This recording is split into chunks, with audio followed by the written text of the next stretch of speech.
Hello, this is Ray Main here again with today's Bible reading. Today we're going to be reading from the book of Genesis, chapter 38. And it came to pass at that time that Judah went down from his brethren and turned in to a certain Adullamite, whose name was Hira. And Judah saw there a daughter of a certain Canaanite, whose name was Shua. And he took her and went in unto her.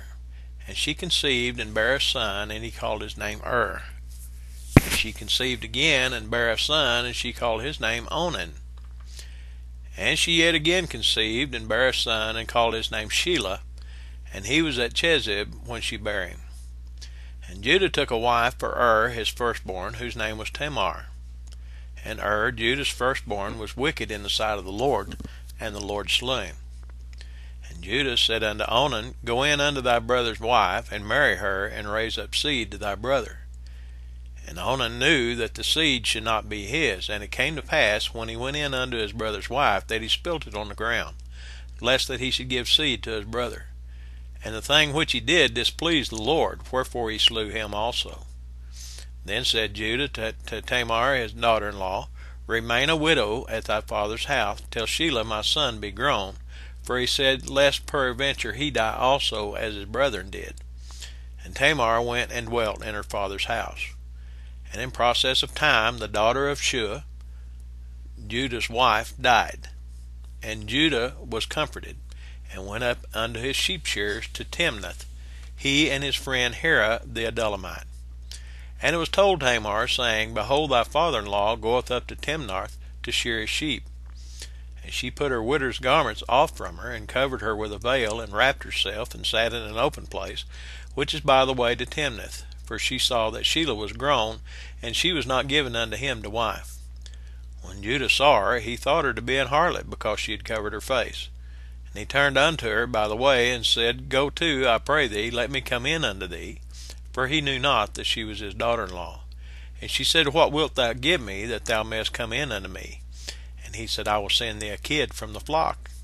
And she said, Wilt thou give me a pledge till thou send it? And he said, What pledge shall I give thee? And she said, Thy signet, and thy bracelets, and thy staff that is in thine hand.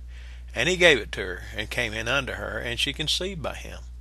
And she arose, and went away, and laid by her veil from her, and put on the garments of her widowhood. And Judah sent the kid by the hand of his friend the Adullamite, to receive his pledge from the woman's hand, but he found her not. Then he asked the men of that place, saying, Where is the harlot that was openly by the wayside? And they said, There was no harlot in this place.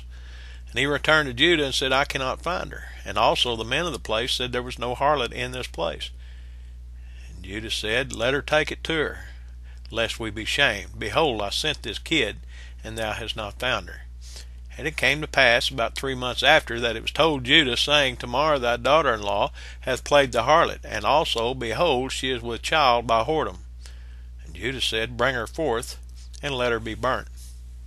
When she was brought forth, she sent to her father-in-law, saying, By the man whose these are am I with child. And she said, Discern, I pray thee, whose are these? The signet, and bracelets, and staff. And Judah acknowledged them, and said, She hath been more righteous than I, because that I gave her not to Shelah my son. And he knew her again no more. And it came to pass in the time of her travail, that, behold, twins were in her womb. And it came to pass, when she travailed, that the one put out his hand, and the midwife took and bound upon his hand a scarlet thread, saying, This came out first. And it came to pass, as he drew back his hand, that, behold, his brother came out. And she said, How hast thou broken forth? This breach be upon thee. Therefore his name was called Pharez.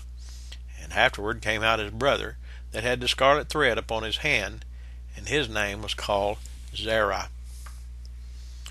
That's the reading for today.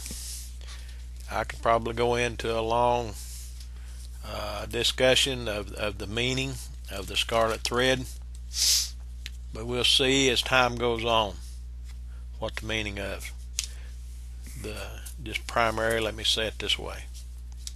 The reason this is important is because this is a forerunner, if you will, of Jesus Christ. It's a forerunner. It's one of his ancestors. Think on that, and have a blessed day.